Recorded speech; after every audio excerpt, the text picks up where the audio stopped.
The sun rose over the Levant like a blade of fire, cutting through the coastal haze and laying bare a battlefield waiting to awaken. The air trembled with a tension older than memory. Dust swirled above the plain, drifting in slow spirals, as if the earth itself were holding a breath. Then came the sound. A distant thunder. Hooves. Thousands of them. An ocean of riders pouring over the ridgeline.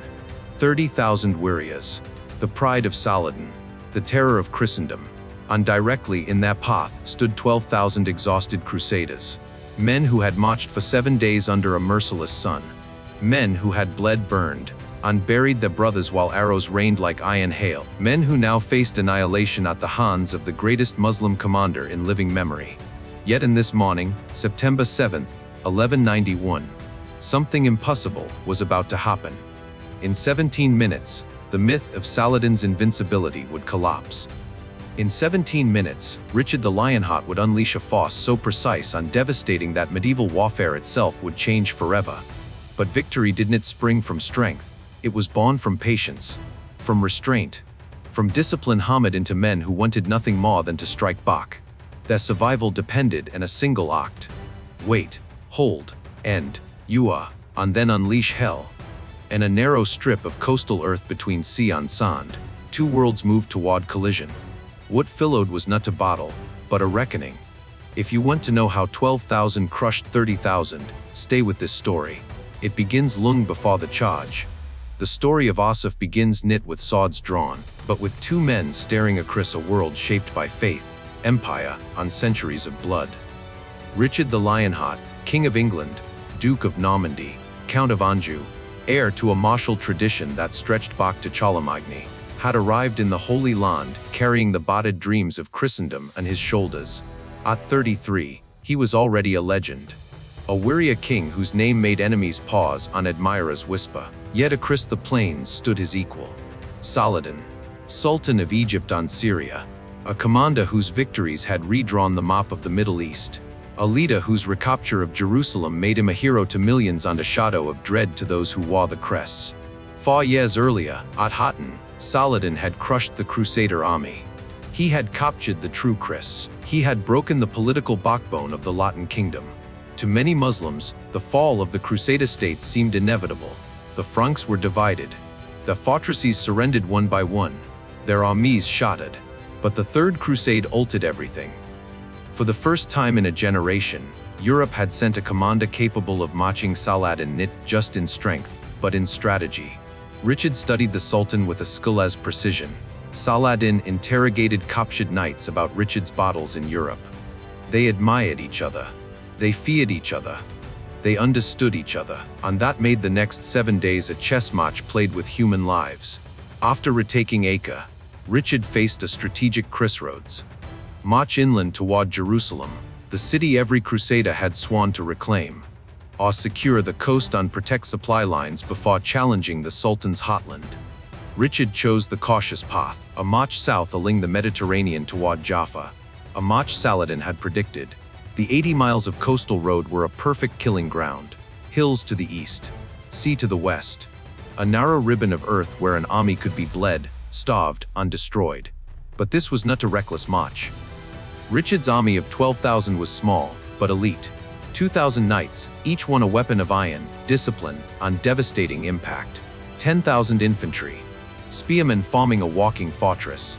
Crossbowmen whose bolts could pierce armor at 200 yards. Their formation was a living machine. A defensive books, shields locked, spears outward, crossbowmen protected in the center. Saladin's force was larger and more mobile. 10,000 Mamluk heavy cavalry, 20,000 archers, skirmishers, and infantry. Their strength lay not in brute force but in mobility, arrows, harassment, psychological warfare, drums, dust, noise, confusion. Saladin planned to repeat the method that had destroyed Crusader armies for decades. Bleed them slowly. Break their discipline. Wait for the moment they snapped. Then unleash annihilation. But Richard had studied Hattin. He would not repeat its mistakes. This was not simply a clash of swords. It was a collision of philosophies. Speed versus endurance. Mobility versus formation. Emotion versus control. And above all, patience against impatience. What neither commander knew was that the next 7 days would push both armies beyond the limits of human endurance. and set the stage for 17 minutes that would reshape history. The march from Acre began under a white sun that turned armor into ovens and sand into fire. The Crusaders moved slowly at Richard's command, 10 miles a day at most, sometimes 8, sometimes 6. To the untrained eye it looked like madness, but Richard understood something fundamental. Momentum wins battles. Discipline wins wars. He needed Saladin impatient. He needed the Sultan to believe the Crusaders were weakening. He needed the psychological balance to shift. The first arrows fell in September 3rd. Knit villies, whispers, a drizzle of death. Saladin's Hosochas rode in tight arcs along the eastern hills. Loose, turn, disappear. Loose, turn, disappear. The sky darkened with shafts, shields thudded, Hosses screamed, but the Crusader formation held. Richard rode the column, calm as stone. No one charges without the trumpet. Break formation and die. Every knight understood the order. The hardest thing for a mounted warrior was to endure without striking back. Knights were raised to attack, to charge, to break the enemy with speed and fury. Now they were told to wait. In the second day, arrows fell heavier. The pace slowed further. Men marched with tongues swollen from thirst. Sweat dripped from under helmets into burning mail. Crispbowmen struggled to reload, hands trembling from heat and exhaustion. The psychological warfare intensified. Drums thundered without pause. Cymbals clashed. War cries in Arabic echoed across the plain. The Templars in the rear guard rode backward in their saddles, shielding the column from relentless attacks. They looked like phantoms in white cloaks streaked with dust and blood. Their discipline held. But the Kest grew. Dead Hosses littered the sand. Knights collapsed under the weight of armor. Infantry staggered as arrows rattled against shields. Every hour drained strength. Every step deepened despair. In the fourth day, the heat reached 115 degrees. Chainmail turned skin raw. Shields blistered from the sun. Men marched with arrows protruding from armor plates like quills from a tortured beast. Yet still they held. Saladin increased pressure in day 5. More cavalry. Closer passes. Bolder attacks. Knights watched their brothers die without lifting a sword. Some snapped. They charged. They were swallowed, cut down, erased. Their screams reached the column and tightened every jaw. In day 6, the Hospitallers reported that their discipline was reaching its breaking point. Master Gania de Nobles warned Richard that his men could endure no more. But Richard refused to give Saladin what he wanted. He rotated men, adjusted positions, maintained pace. Saladin misread the suffering. He saw a force in the verge of collapse. In truth, the Crusaders were coiled like a spring, compressed, enduring, waiting for one signal. 3 trumpet blasts. As night fell in the 6th day, Richard gathered his commanders. Tomorrow the Sultan must commit everything. It is his last chance. When he does, he will believe we have finished. Richard didn't finish the sentence. He didn't need to. The men understood. Patience was about to turn from shield into sword. Dawn approached. The 7th day awaited. And the world was about to witness the destructive force of men who had endured hell and lived. Dawn rose over the coastal plain with a slow and merciless glow, turning the horizon into a band of fire that shimmered over sand and scrub. For one suspended moment the battlefield felt unnaturally quiet, a strange hush that settled like a thin layer of dust over men and horses. Then came the first vibration. It moved through the ground in a faint pulse, so subtle the infantry thought it was their imagination. But the knights felt it in the legs of their horses, in the stirrups, in their bones. A rhythm, a pattern, a warning. Hooves, thousands of them. The mist along the ridgeline tore open as Saladin's army pawed over the crest like a dark tide. 30,000 riders advanced in one sweeping motion, banners snapping like whips in the rising wind, helmets flashing like broken sunlight. The drums began almost immediately. Slow at first, then faster, until the plains vibrated with a thunder that swallowed every other sound. Richard's Crusaders, 12,000 exhausted men who had endured 7 days of heat, dust, and unrelenting harassment, tightened their formation and braced for the storm. The Hospitallers at the front had survived more than any unit should. They marched with swollen tongues, blistered hands, and shields chewed by arrows. Every scar from the weak burned anew as the first wave fell upon them. Arrows came first, not in a scattered drizzle, but in a wall of whistling death that blurred the sky into streaks of iron. Shafts slammed into shields, ricocheted off helmets, sunk into flesh. Hosses screamed as arrows tore into their unarmored legs. Men grunted under the sheck of impacts that rattled their bones. Yet through the case the line held. Saladin's horse archers moved with breathtaking precision. They swept forward, loosed arrows at full gallop, wheeled away before any crossbowman could answer. The movements blended into a deadly rhythm of motion on impact. A storm of arrows swirling around the Crusader bucks, shields thudded, armor rung, dust rose in choking clouds. The Hospitallers had endured this for 6 days, but never with this intensity. The assault was designed to break their will. It nearly succeeded. Taqi ad-Din, Saladin's fierce and fearless nephew, led a spearhead of elite cavalry straight at the Hospitaller Bana. The charge cut through the arrow storm like a blade. They came with sabers raised, horses pounding the earth so hard the vibrations rattled teeth. When they hit the Hospitaller front, the noise resembled a collapsing wall. Shields slammed back, steel struck steel. A knight toppled with a shaft through his throat. Another was dragged from his saddle and crushed under hooves. A third swung wildly at a flashing saber, sparks flying as blades collided. The Hospitallers gritted their teeth and endured. But inside them, after 7 days of humiliation and torment, rage burned hotter than the Levant sun. Taqi ad-Din rode past them laughing, lifting his blade in a gesture of scorn. And in that instant something broke. Master Ganya de Nobles felt the crack inside his chest like a physical snap. He saw his men buckling under the pressure. He saw the taunts, the insults, the unending rain of arrows, the week of watching comrades fall without striking back. "I can't bear this no longer," he growled. Then he lowered his lance. He spurred his horse. In a heartbeat, the tension that had coiled inside the Hospitallers for 7 days detonated. 300 knights surged forward in a furious wave. They had broken formation. They had acted in instinct. And now Richard the Lionheart had only a breath to decide: recall them and watch them die, or commit everything. He chose without hesitation. Now, aid the Hospitallers. His hand lifted. The trumpet screamed 3 long blasts. For 7 agony-filled days every Crusader had waited for that sound. When it came, something primal ignited. 2,000 mounted knights snapped into motion. Armor rattled like chains. Horses snorted clouds of white heat. Lances lowered. The air crackled with tension as if lightning were gathering above the plain. The formation accelerated as one. Templars in the left. Hospitallers in the right. Richard in the center with the English and French banners streaming behind him. The sound of 8,000 hooves pounding the earth rolled across the battlefield like an approaching earthquake.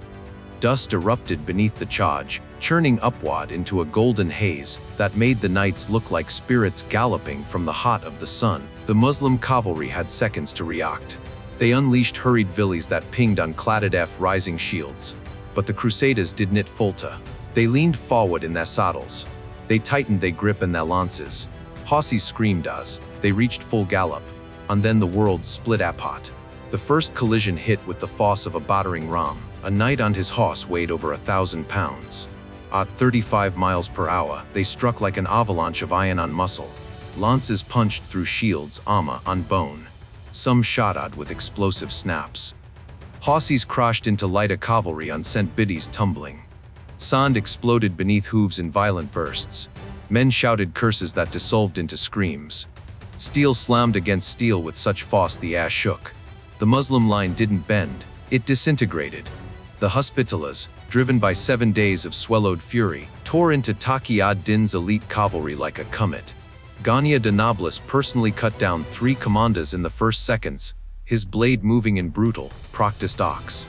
The wedge of black-cloaked knights plowed through the right wing, coving a path of destruction. Richard's center struck the Mamluk Guard. These were Saladin's elite, the pride of his empire, trained from childhood. Feared across the Middle East. They braced for impact. Richard hit them like a falling fortress. Chroniclers claim he seemed larger than life in that moment, his sword rising high and cutting down with a force that made even armored men stagger. His household knights stayed tight around him, forming a steel fist that punched straight into the heart of the Muslim line. In the left, the Templars adjusted their angle and smashed into the collapsing flank with perfect timing. This created a trap so deadly it resembled a slaughter pen. The Hospitallers drove warriors backward. The Templars crushed them from the side. Sand flew. Horses toppled. Men vanished under hooves. Panic erupted like wildfire. The psychological collapse was faster than the physical one. Warriors who had spent a week tormenting the Crusaders suddenly felt terror slither into their chests. They had hunted these men for days. Now the roles reversed. The Crusaders hunted them. Mamluks who had never fled in their lives pulled their horses away in wild panic. Some riders tossed aside sabers to gain speed. Others tried to escape through dunes, only to be run down by knights whose fury carried them like a living storm. Saladin watched from a hilltop. He saw the right wing collapse. He saw the center bend, then snap. He saw his elite guard fall back. For a moment, even he felt the chill of dread. His banner toppled, net captured, abandoned by bearers fleeing for their lives. Richard saw the opening. He led a third charge directly toward the Sultan's position. His knights, dripping with blood on dust, drove forward with a momentum that felt unstoppable. Saladin's personal guard dragged him back to avoid capture or death.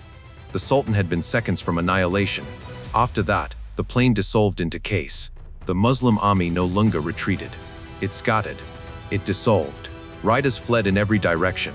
Horses crashed into dunes. Men stumbled and fell as Crusader knights tore through the broken formations, cutting down stragglers until horses grew too exhausted to run. The pursuit stretched for almost 3 miles. Even then, crossbowmen shot fleeing soldiers until Richard finally called recall. 17 minutes. That was all it took.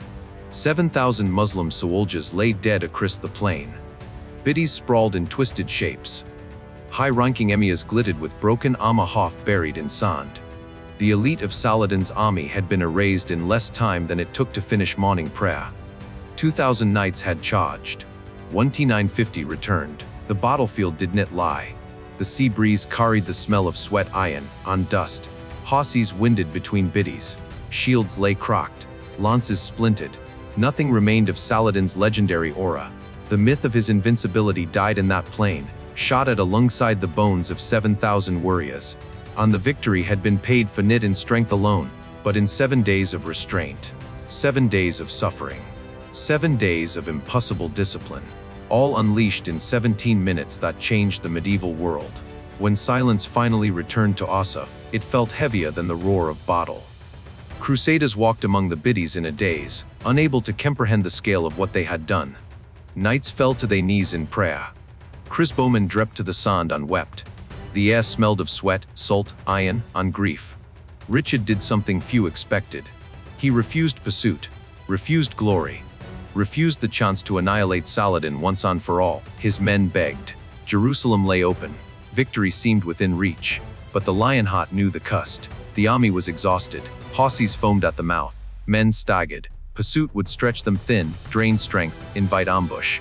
He had won through discipline. He would not lose through pride. Saladin withdrew. His aura of invincibility cracked.